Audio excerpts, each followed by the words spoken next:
This presentation will focus on non-herbicide weed management strategies for the control of hairy Galinsoga in specialty crops. I am Meredith Melendez, County Agricultural Agent with Rutgers Cooperative Extension in Mercer County. I'm joined today by Terry Bensacone, our Extension Specialty Crop Weed Specialist. Thanks for joining us today. Thanks, Meredith, for inviting me on. Good afternoon, everyone.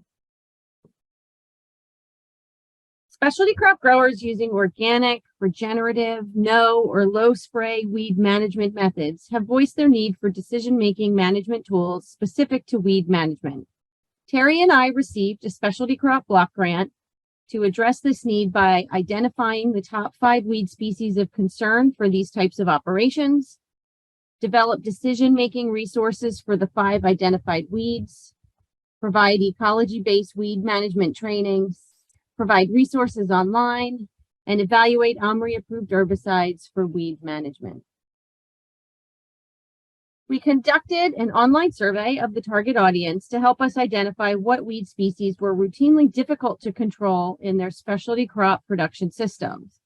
The top 5 species were yellow nutsedge, Canada thistle, large crabgrass, smooth pigweed, and hairy Galinsoga.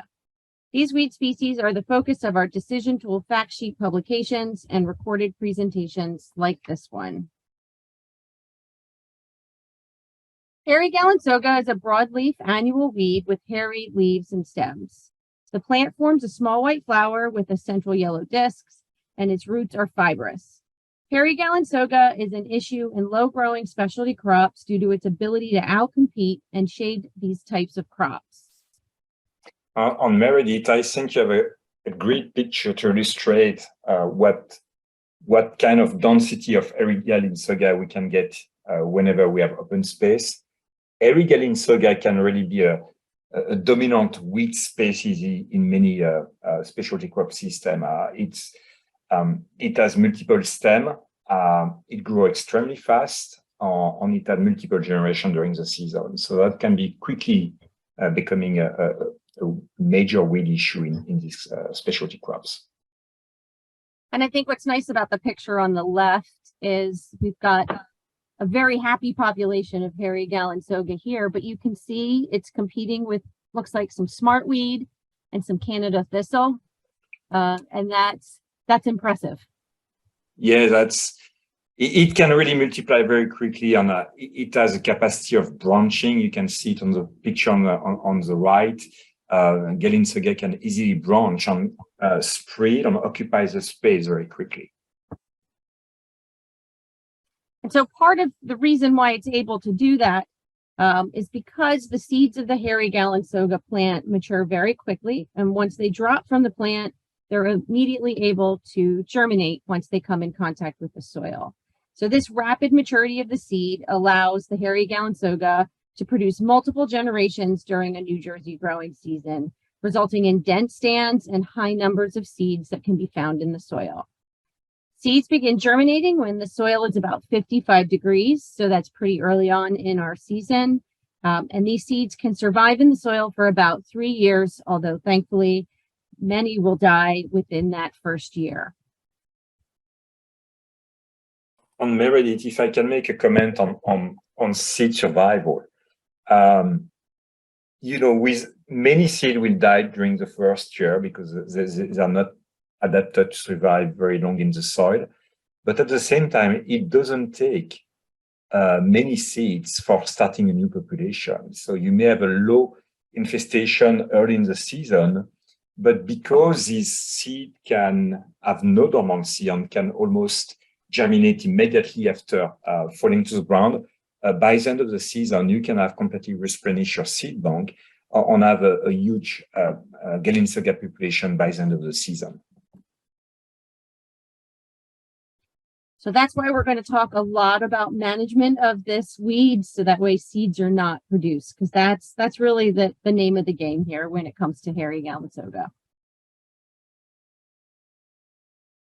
So when we think about what does hairy Galinsoga like in order to be able to grow well and produce lots of seed during a production season, we know that hairy Galinsoga benefits from fertilization that you would be giving your specialty crops. That serves to help that hairy Galinsoga with its rapid growth and maturity. It prefers areas where there's soil moisture. So think about, irrigation with these specialty crops, right? Another reason why we're seeing hairy Galinsoga do so well and be so competitive against your cash crops. It also prefers to not have a lot of competition from other crops. And so if you plant low growing crops in areas where there's hairy Galinsoga, those crops aren't going to compete against it, say as crops like tomatoes or other taller crops that would be able to shade out that hairy Galinsoga. It prefers areas that are bare ground for that same reason, that lack of competition. And it prefers areas where there's not a lot of management that happens during the growing season, right? So those perennial cropping systems where there's little cultivation, mowing, and other soil disturbances.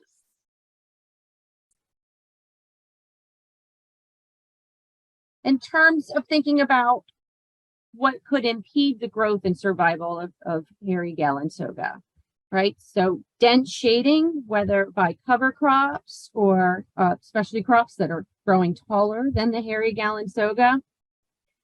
Stale seed beds, so allowing, preparing areas where plants are going to be planted, giving time for that hairy Galinsoga to flush up and for seedlings to form, and then coming through with either light cultivation to disturb those seedlings or with flame weeding to burn those seedlings before you've got your target crop, whether it's direct seeded. You want to do this before the direct seeded crops germinate. And if you're transplanting, you'll want to wait to do transplanting until you deal with those seedlings that come up after that stale seed bed. You can also use tarping to exclude light. So hairy Galinsoga is a seed that does require light in order to germinate. So tarping would exclude that light and basically delay germination of the seeds. Using cultivation, especially, this is especially effective when the seedlings are young. So you're exposing those very sensitive roots to the soil surface where they would dry out. 2 to 3 years of cover cropping would provide that dense shading and competition. Deep plowing, which results in burying the seeds deeper than they're able to survive in the soil. Thinking about using black plastic and thick natural mulches, right? That'll impede germination of those seeds. And over time, those seeds will die because remember, they live for only about up to 3 years in the soil. And then solarization could also be used. On Meredith, sometimes there is some confusion between, solarization and tarping. Usually when we are talking about tarping, we're talking about really black tarps because we need to extrude light. On Galinsoga seeds really needs light to germinate. So by tarping, you can prevent the seed to germinate, or if they already germinated, if the young seedlings are not receiving light, they will die basically, okay, because there is not much nutrients stored in the seedlings for keeping the plant for helping the plant to grow later. Solarization, it's a little bit different. It's really working with clear plastic. Actually with the clear plastic, you're trapping the heat in the soil. You're not reflecting the heat like what you're getting with a black tarp. So by accumulating the heat in the soil, there is a sterilization process, if you want, because you're increasing the soil temperature. That can really help killing some of the small seed, especially in the very upper layer of the soil surface. I think, Meredith, that in the fact sheet, we'll have a link to a nice web page from University of Maine, providing really good explanation about the different type of tarping system as well as solarization, if I will remember. Thanks, Terry. So some cropping considerations for farms that are dealing with a hairy Galinsoga population. Scout for early season detection of seedlings with a plan for how you're going to use hand weeding, cultivation, and other methods to deal with those populations so they're not producing seed. plan for that season-long management of hairy Galinsoga. Since we know that the seeds are being produced in multiple generations during our growing season, we know that there's going to be an ongoing management process throughout the season. So you'll constantly have new seeds germinating, new plants maturing, going to flower, and then ultimately producing seeds. So really being aware of where these populations are and having that management plan in place is key to preventing that seed from forming. If you're using cultivation as a management tool, you'll want to plant cash crops that can handle repeated disturbances. So the root systems are going to be forgiving of you coming through and cultivating to deal with the Galinsoga populations. Again, cultivate, mow, or remove hairy Galinsoga seedlings in the way that makes sense for you with your team and your equipment before they go to flower and ultimately produce seed. We'll want to make sure that we're cleaning equipment to prevent spread of the seeds across the farm or borrowed equipment from other farms onto yours. You could certainly utilize weed whacking and mowing to prevent seed formation. So that'll knock back the plants. It won't kill them. But again, you're giving yourself more time to deal with the plants that are established. Implement these methods for several years. That's the downer moment, right? Of realizing that it's going to take several years of these activities, whatever it is that you choose to do, to sort of expend that seed bank of hairy Galinsoga seeds that are there, and making sure that you're not having any plants that are adding seed to the soil, which is the hardest part, is keeping up with all of that. And then lastly, thinking about incorporating cover crops into your rotation, your planting rotations for reducing Galinsoga soil seed bank, right? So we've got competition going on there, and management of cover crops that are going to help you deal with those populations. So wherever possible, using those cover crops. On Meredith, regarding cover crops, we have an experimentation running these days looking at in-season cover crop in plasticulture system. On clearly, when we seeded some rye between rows of plastic, and we're growing cucumber, we're growing tomatoes, it seems that rye in the row middle during the season is really outcompeting Galinsoga relatively well. So that may be something to consider. You may have cover crops in your rotation, but within the season, within your cropping season, maybe that's something to consider in the future, is to incorporate a cover crop, a short season cover crop in your row middle that can help outcompete the Galinsoga as well. That sounds like a future fact sheet. Yep. On the last thing, Meredith, that we did not discuss, but that's based on your experience, on my experience when we looked at some of these organic herbicide. We didn't get a lot of success controlling Galinsoga with organic herbicide. And it's mostly due to the fact that Galinsoga can grow so quickly. So your timing of herbicide application for killing the Galinsoga is really short because the weed can grow relatively quickly. So if you have very small seedlings, yes, these contact organic herbicide will work. But as soon as you're starting to get the first true leaf emerging from the seedlings, you may have some cosmetic injury, but ultimately the Galinsoga may survive. Yeah, if I remember correctly, we saw a lot of burning on the Galinsoga leaves, but not a lot of, it didn't seem to kill them. Yes. Because they were all too big. Yes. All right, so we wanted to think about what activities should farms be considering based on the season. And I think this is the longest list that we've had for any of these presentations so far. And so really thinking about, what are you currently doing? What could you be adding to different seasons based on crop rotations, staffing, equipment that you have, really coming up with this decision.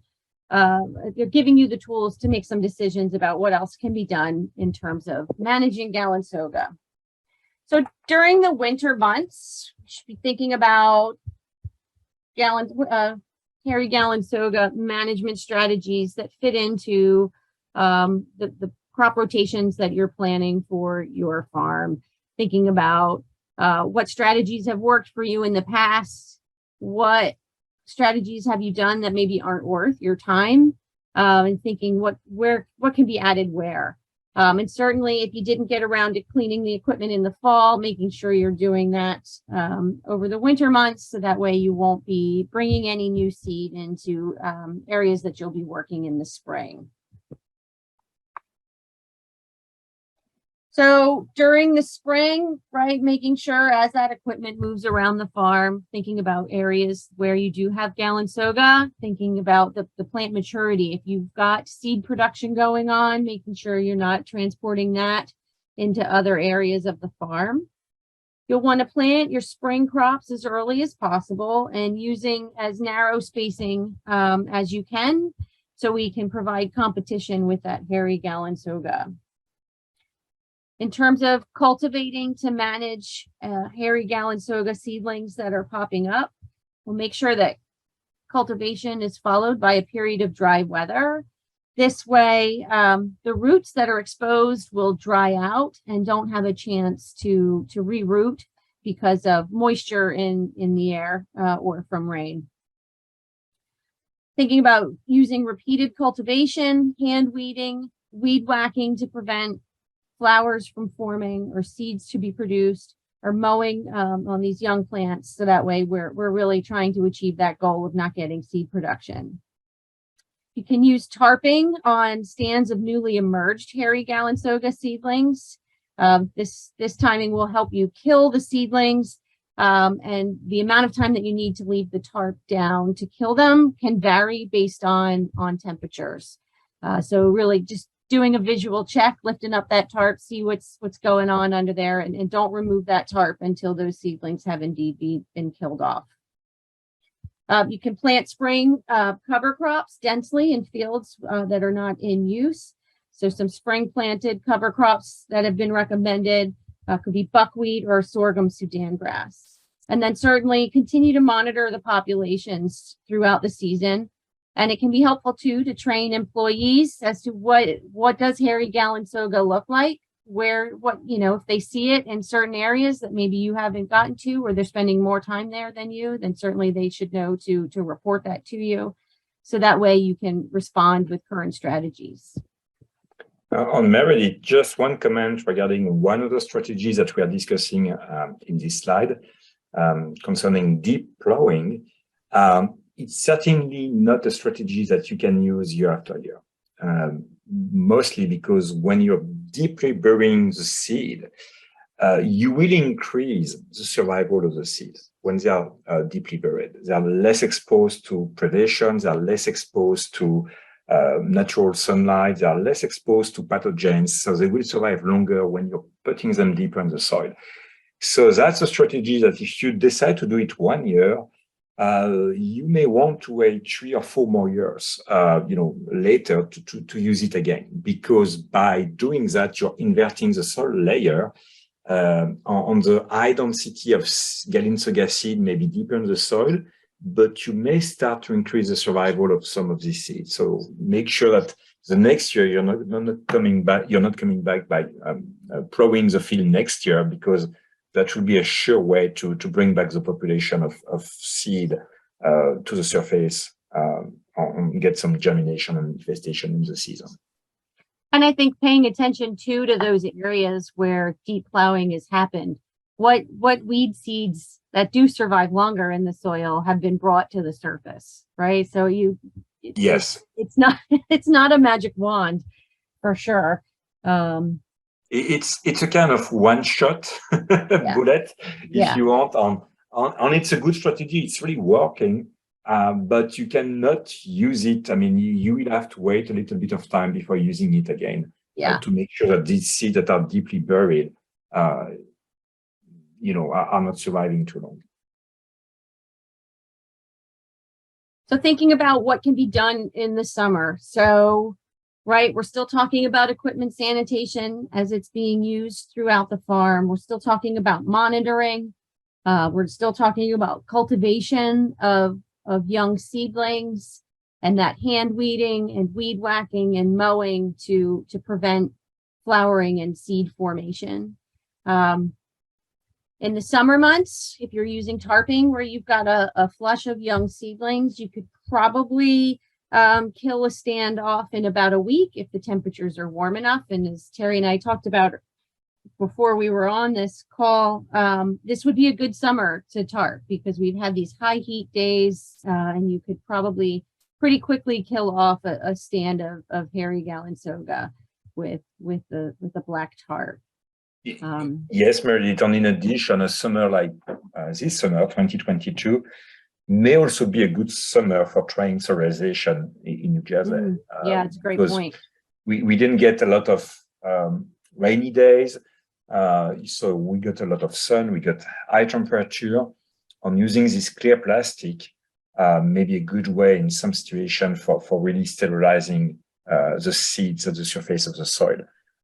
With sterilization, we didn't put it in this slide, but what is critical is really to seal the system. You really want to bury in the soil, the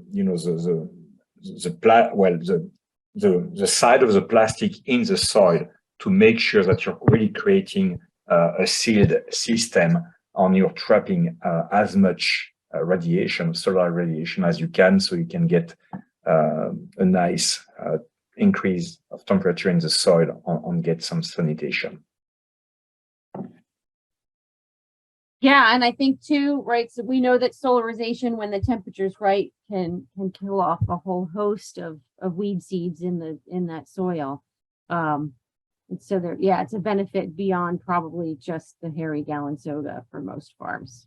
Yes, I mean, I think it's most of the small seedlings, most of the small seed weed will really be killed by sterilization.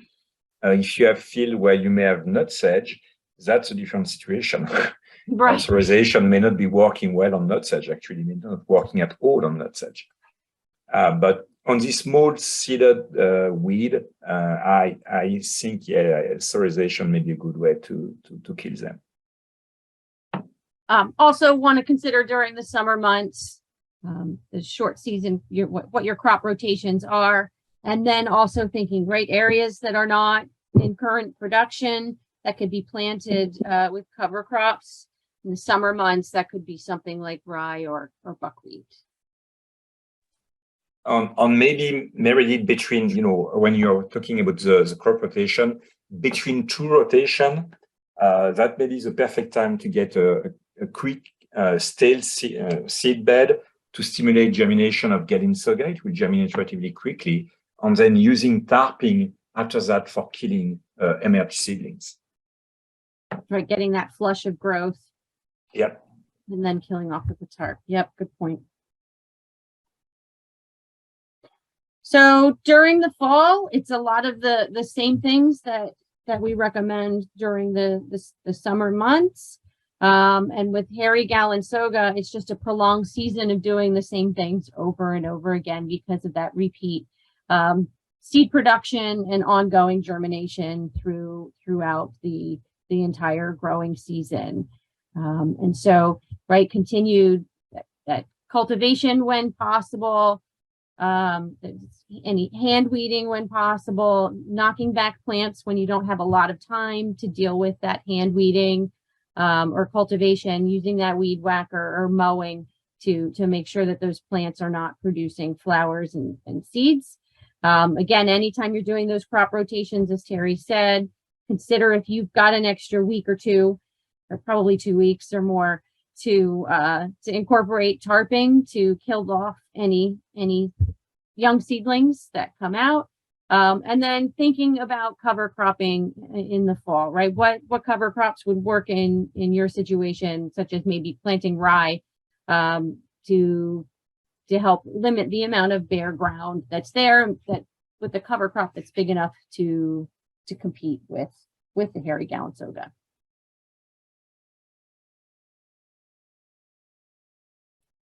So some questions that farmers need to consider in order to base their management decisions on. Right, where are there current infestations of hairy Galinsoga? What is the size of that infestation? All right, are you watching it grow over time, or is it a new infestation? You're not quite sure where it came from, or maybe you are sure where it came from. How have your cropping rotations impacted the infestations? What have you already been doing to help suppress the population? What can you do this season to increase the pressure on hairy Galinsoga? Really thinking about a long-term plan. And so for hairy Galinsoga, we're talking about a few years of management to really deplete the seed supply in the soil. And then thinking about the cultivation and tillage that's being done to manage this crop, and how is that impacting your organic matter? And what are you doing in order to help replenish that organic matter?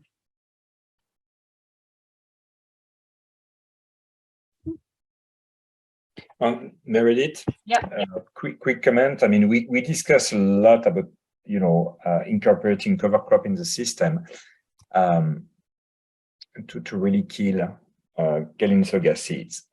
But sometimes it can also be just using crops. So if you're getting, if you're getting a few years of veggies, and if you're starting to see a lot of Galinsoga infestation, maybe it's time to rotate to a different cropping system where you can incorporate sweet corn or any kind of sorrel in your system, because this one will provide you really the dense crop stand that will really help you to control Galinsoga over the long term. Yeah. And I think, right, the idea that the earlier that you realize you have a hairy Galinsoga population on the farm and you enact some of these control methods, right? The earlier you get on this, the less seed that'll be produced over time. And then you just have better control over the population earlier rather than later. Definitely. Yeah. So it is, and the fact that it is a season-long process from spring when the soils hit 55 degrees all the way through our first probably hard frost, right? That's a long period of time to be managing this and all the other things that have to be managed. But this is something that can have an impact on the quantity and quality of product, especially those low growing crops that we see, that are really important parts of what is available at our farmers markets and CSA shares and are being sold to restaurants. So management is important of this weed species. As a reminder, you can view presentations on other priority weed species on our weed management YouTube page, which is accessible through the QR code shown here. Decision tool fact sheets are also posted with each companion video in the description portion of the video and on the Rutgers NJAES publications website. Each resource will be published once they are completed, and all should be available by September 30th, 2022. Thank you for joining us today.